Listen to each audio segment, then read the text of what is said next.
A few days ago, I told you that WWE was making some unusual moves regarding this year's WrestleMania, and now the situation looks even more serious.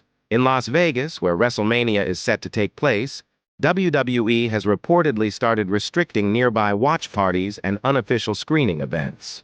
Usually, WrestleMania weekend feels like a festival. Fan conventions, viewing parties, independent shows, and celebration events happening all around the city. But this time, the message seems clear. If you want to experience WrestleMania, buy a ticket and come to the stadium. And this strategy isn't limited to WrestleMania alone.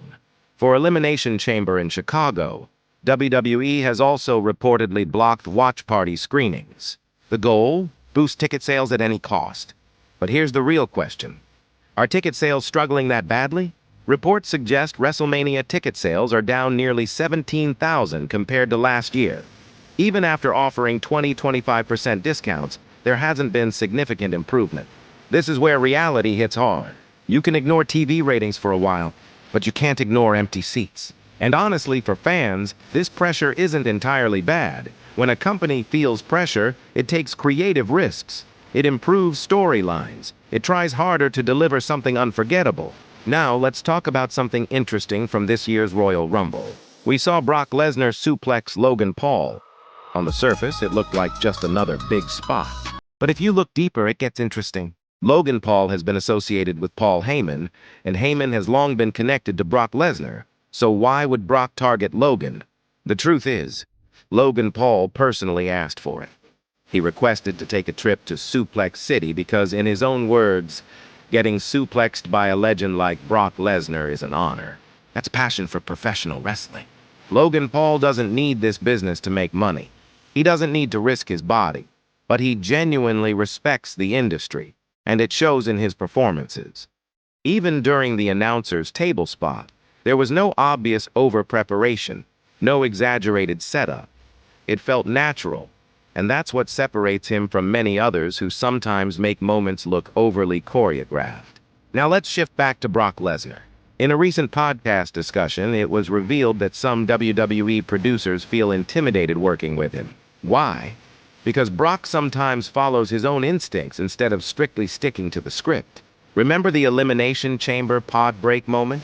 That reportedly wasn't originally planned that way. That's Brock Lesnar, unpredictable, dominant, and operating on his own level. Looking ahead, the upcoming episode of Monday Night Raw is shaping up to be special.